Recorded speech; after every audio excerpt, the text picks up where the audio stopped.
हम अपने 6 वीडियो के अंदर दोबारा वी एस कोड पे आ चुके हैं। अब वी एस कोड के अंदर हम अपना जो हमने वर्चुअल इन्वायरमेंट बनाया था उसको रन करेंगे, उसको एक्टिवेट करेंगे।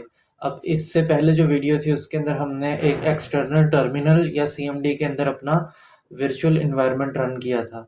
अब मैं आपको बताता चलूँ कि वी के अंदर भी हमारे पास टर्मिनल होता है। उस टर्मिनल को आप किस तरह से एक्सेस कर सकते हो उसके मैं आपको दो तरीके बताऊंगा। पहला तरीका ये है कि आप राइट क्लिक यहाँ पर करो, ठीक है, और यहाँ पर कर दो ओपन इंटीग्रेटेड टर्मिनल।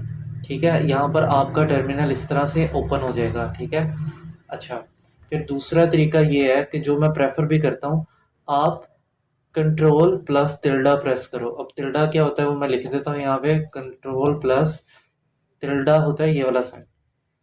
ठीक है, तो आप इसको प्रेस करोगे, पहले कंट्रोल प्रेस करोगे फिर टिल्डा, तो इस तरह से आपके पास ये टर्मिनल ओपन होगा। ठीक है, दोबारा प्रेस करता हूं तो आप ये देखें मेरे पास इस तरह से टर्मिनल ओपन होगा। तो मे बी आपके पास यहाँ पे पहले आपका जो आपका इन्वायरमेंट है वो ओपन ना हुआ हो। अब आप ये देखो, आपको मैंने बताया था कि पाथ से पहले ब्रैकेट के अंदर आपके इन्वायरमेंट का नाम लिखा हुआ हो ब्रैकेट्स के अंदर, तो इसका मतलब है आपका इन्वायरमेंट एक्टिवेटेड है। अब पहले मैं इसको डीएक्टिव कर देता हूँ। डीएक्टिव के लिए होता है कॉन्डा डीएक्टिव, डीएक्टिवेट। ठीक है, ये मैंने डीएक्टिवेट कर दिया। अब मैं इसको दोबारा एक्टिवेट करता हूँ। कोंडा, उसके लिए कमांड होती है कोंडा एक्टिवेट माई टेस्ट ENV, है जो भी आपने उसका नाम दिया हुआ है। ठीक है, अब मैंने उसको एंटर किया तो यहाँ पे हमारे पास एक्टिवेट हो गया यहाँ पे। तो अगर आपको अपना नाम भूल जाए कि आपका कौन सा वर्चुअल इन्वायरमेंट था, तो आपने क्या करना है, यहाँ पे एक कमांड लिखनी है कोंडा ENV लिस्ट। ठीक है, आपने एंटर करना है तो आपके पास सारी जो आपने जो जो भी बनाए हुए हैं ना वर्चुअल इन्वायरमेंट्स, उनकी लिस्ट आ जाएगी। तो ये मेरे वर्चुअल इन्वायरमेंट्स हैं, तो इसके अंदर हम इसके साथ काम करें। आप यहाँ पर देखो स्टैटिक भी है, तो इसका ये मतलब है हम करंटली अपने इस वर्चुअल इन्वायरमेंट को हमने एक्टिव किया हुआ है।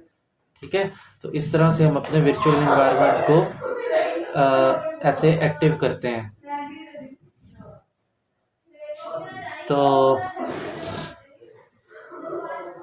अच्छा जी, अब हम इसको क्लियर कर देते हैं। ये CLS कमांड से हम क्लियर कर सकते हैं इसको।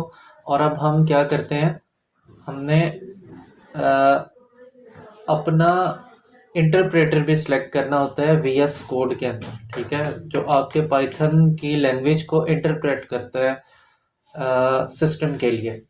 अच्छा, यानी कि समझाता है सिस्टम को कि क्या लिखा हुआ है। ठीक है, अब उसके लिए आपने जो बटन प्रेस करने हैं वो होता है, दो तरीके हैं उसके भी। कंट्रोल, फिर आपने शिफ्ट प्रेस करना है और फिर आपने P प्रेस करना है। ठीक है, मैं कर रहा हूँ कंट्रोल शिफ्ट P प्रेस। अब आप ये देखो मेरे पास यहाँ पर आ रहा है पाइथन इंटरप्रेटर। आपने सेलेक्ट किया और आपने यहाँ पे फिर क्या करना है कि आपका जो भी जो आप जहाँ पे आप काम करना चाहते हो वर्चुअल इन्वायरमेंट में, आपने वो सिलेक्ट करना है। आपने सेलेक्ट कर लिया यहाँ पे। ठीक है, दूसरा तरीका ये है कि आपने जुपिटर नोटबुक की यहाँ पे राइट साइड पे देखना है, तो आपको यहाँ पे जब आप क्लिक करोगे ना, तो यहाँ पे आप इसको लिस्ट आ रही होगी, तो आप उसको सिलेक्ट कर सकते हो। ठीक है, इस तरह से भी आप कर सकते हो। तो ये दो तरीके कार हैं हमारे पास। अब बाकी जिस तरह हमने कोलैब के ऊपर काम किया था, कोलैब के अंदर दो सेल्स थे, एक टेक्स्ट सेल था, एक कोड सेल था। इसके अंदर भी ऐसे ही होता है, लेकिन यहाँ पर टेक्स्ट सेल की जगह मार्कडाउन सेल है। ठीक है, तो इसके अंदर भी आप वही वाली चीजें कर सकते हो जो आप पहले वहां पे कोलैब में टेक्स्ट सेल में कर रहे थे, क्योंकि वो भी मार्कडाउन ही था। अच्छा, मैं यहाँ पे हेडिंग लिख देता हूँ, रनिंग आवर फर्स्ट प्रोग्राम। हम अभी इसके ऊपर भी बात करेंगे नेक्स्ट वीडियो के अंदर कि हम वर्चुअल एनवायरनमेंट क्यों क्रिएट करते हैं और इसके लिए हम क्या कर सकते हैं। ठीक है, तो यहाँ पर हम कोड अपना लिखते हैं। पहला प्रिंट हेलो वर्ल्ड। ठीक है, यहाँ पे मार्कडाउन है, तो हमें मार्कडाउन नहीं चाहिए, हम यहाँ पर कोड सेल अपना चाहते हैं। ठीक है, इसको हम यहाँ से कॉपी पेस्ट करके डिलीट कर देते हैं।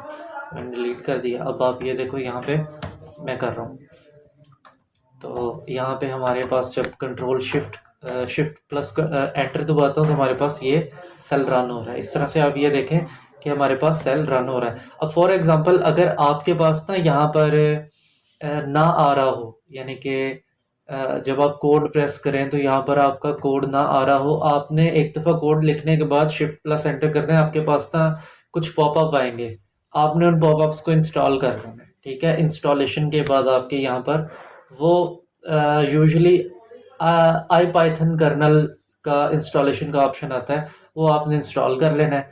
तो उसको इंस्टॉल करने के बाद आपका जो भी प्रॉब्लम होगा वो सॉल्व हो जाएगा ऑटोमेटिकली और आपका कोड रन हो जाएगा।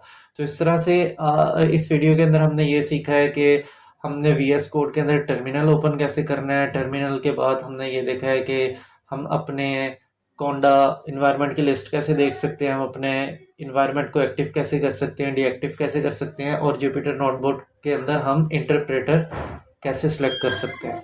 ठीक है, तो अब हम चलते हैं अपने नेक्स्ट वीडियो की तरफ।